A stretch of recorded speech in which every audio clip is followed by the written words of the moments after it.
Hello everyone, स्वागत आहे सर्वांचं माझ्या यूट्यूब चॅनलमध्ये. आणि आज आपण भेटतोय दुसऱ्यांदा. आज मी शूट करणार आहे माझा सेकंड ब्लॉग.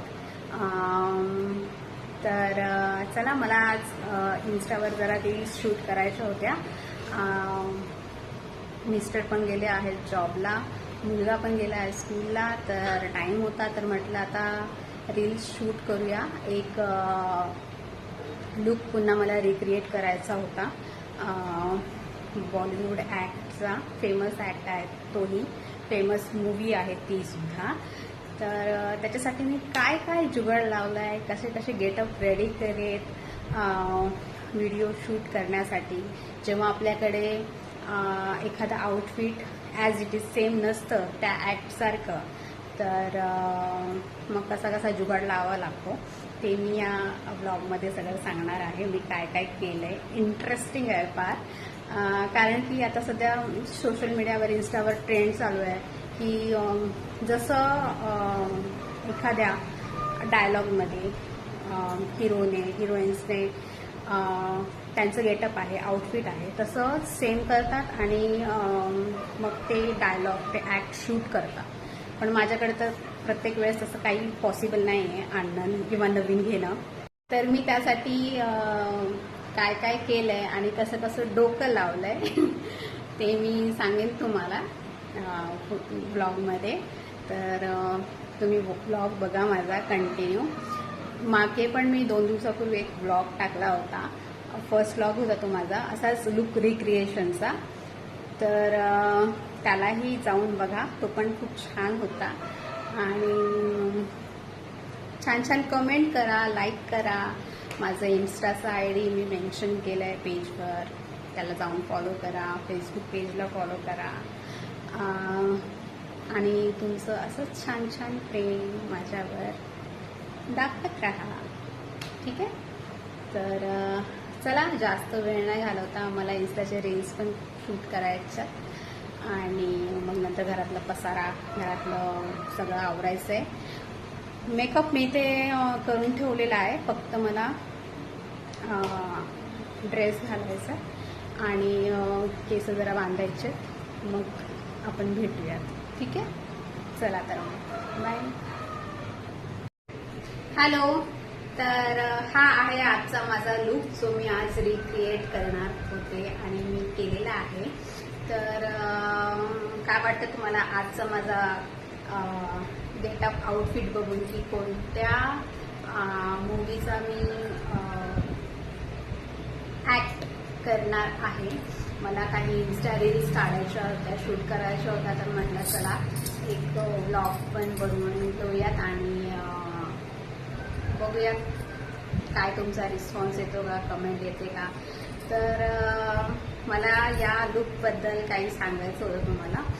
आता कसं सांगू असं वाटतंय, लाज पण वाटते कारण की कसं असतं ना की प्रत्येक लुक रिक्रिएट करायचं आहे आपल्याला. आता मला एक स्पेशल ॲक्टबद्दल करायचं आहे. दीपिका पदुकोणचा ॲक्ट आहे, तुम्हाला थोडीशी हिंट देते मी. आणि त्या ॲक्टमध्ये तिने असंच राजा रजवाड्यांसारखं ऑरेंज कलरचं तिने सगळं गेटअप केलेलं आहे. तर आता ऑरेंज कलरचं तर माझ्याकडे काहीच नव्हतं. एक दुपट्टा होता फक्त ऑरेंज कलरचा. आणि नंतर विचार केला फक्त दुपट्टाच आहे, असं ब्लाऊज काहीच नाही आहे, तर मी काय करू आता, काय करू. खूप विचार केला. मिस्टरांना म्हटलं तुमच्याकडे टी-शर्ट आहे का हो ऑरेंज कलरचं? तर ते म्हणे की नाही, माझ्याकडे नाही ऑरेंज कलर. तर म्हटलं आता परत काय करू असा एक खूप मोठा प्रश्न उभा राहिला.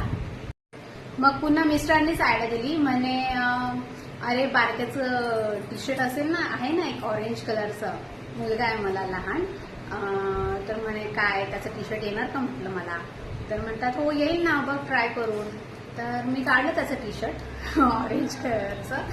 तर म्हटलं अरे टी-शर्ट तर काढलं, पण त्याला समोर प्रिंट आहे, आता ते लहान मुलांचं कसं ते दिसणार. तर मग परत एक म्हटलं चला या टी-शर्टला आपण उलटे घालून बघूया. तर मग मी ते टी-शर्ट उलटं घातलं आणि जी प्रिंट होती ती बॅक साईडने गेली आणि थोडंसं व्यवस्थित वाटायला लागलं. म्हणजे त्या ॲक्टला रिलेटेड तरी मला वाटायला लागलं. तुम्हाला खरं वाटणार नाही, तुम्हाला मी दाखवते टी-शर्ट कसं आहे ते. मुलाचं आहे बघा, बॅकला सगळी प्रिंट आहे. उलटं करून मी टी शर्ट घातलं आणि आता म्हटलं चला चांगले चांगले छान छान रील्स काढूया. 3-4 आहेत ते ॲक्टचे रील्स. बाकी ज्वेलरीचा जरासा प्रॉब्लेम झाला आहे. तिची खूप अशी हेवी ज्वेलरी आहे. पण ठीक आहे, चला ॲज इट इज सगळंच सेम करणं आपल्याला पॉसिबल नाही. काही काही लोक करतातही, त्यांना पॉसिबल असतं. पण माझ्याच्याने नव्हतं, त्याच्यामुळे असं काहीतरी एक जुगाड आपल्याला लावावाच लागतो आणि तो मी लावला. तरी बऱ्यापैकी हा लुक सिमिलर थोडासा झालेला आहे आणि मला असं वाटतं कपड्यांकडे काहीच नाही आहे. आपलं परफॉर्मन्सवर, ॲक्टवर आहे, त्याच्यावर जज करायला हवं आहे. तरी पण मला एवढं प्रेम मिळत नाही लोकांचं की माझ्या ॲक्टिंग रील्स व्हिडिओजला. बघू, हळूहळू पुढे मिळेलही कदाचित. प्रयत्न करत राहायचे. प्रयत्नांचं फळ कधी ना कधीतरी नक्की मिळेल. ह्या आशेवर रील्स काढत राहायला. नवऱ्याला खर्च करत राहायचा, वाढवत राहायचा नवऱ्याचा. तरीही असं काय नाही, आज काहीतरी जुगाड करून करावं लागतं. बाकी ही छोटी मोठी ज्वेलरी तर माझ्याकडे होतीच. हे माझ्या ऑनलाईन ॲपवरती मला फार अंडर 100 मिळालं होतं, त्याच्यामुळे मी हे मागवलं होतं. आणि हे काहीतरी अंडर 150 होतं, त्याच्यामुळे ते मी मागवलं. म्हटलं बरेचसे रील्स असे मी सेव्ह करून ठेवल्यात ज्याच्यामध्ये मला दोन्ही गरजेचं आहे, तर म्हटलं चला मागून ठेवूया. बाकी ह्या ज्या साखळ्या आहेत ह्या पण अंडर 100च होत्या, त्याच्यामुळे मी जेव्हा जेव्हा असं काहीतरी सेल वगैरे, महासेल वगैरे येतो, लक्षच असतं स्वस्तामध्ये काय भेटलं अंडर 100 की लगेच ऑर्डर करायचं, मागे पुढे अजिबात नाही बघायचं. तर चला आता जास्ती बडबड नाही करत. मला हे रील्स शूट करायच्यात, नंतर घरातले कामं, पसारा आवरायचा. आणि तुम्हाला जर रील्स माझे असे ब्लॉग्स आवडत असतील तर नक्की कमेंट करून सांगा. मी काढत जाईन, तुम्हाला एंटरटेन करत राहीन. आणि माझा इन्स्टा ID तर माझ्या पेजवर मेन्शन केलेला आहे, तर तुम्ही तिथे जाऊन माझ्या इन्स्टा IDला फॉलो करू शकता. माझ्या फेसबुक पेजला फॉलो करा, सबस्क्राईब करा. तर चला वेळ न घालवता इन्स्टावरती जाऊया आणि तिकडे रील्स शूट करूया. तर भेटूया पुढच्या ब्लॉगमध्ये अशा छान छान गप्पा गोष्टी करायला. चला तर मग बाय.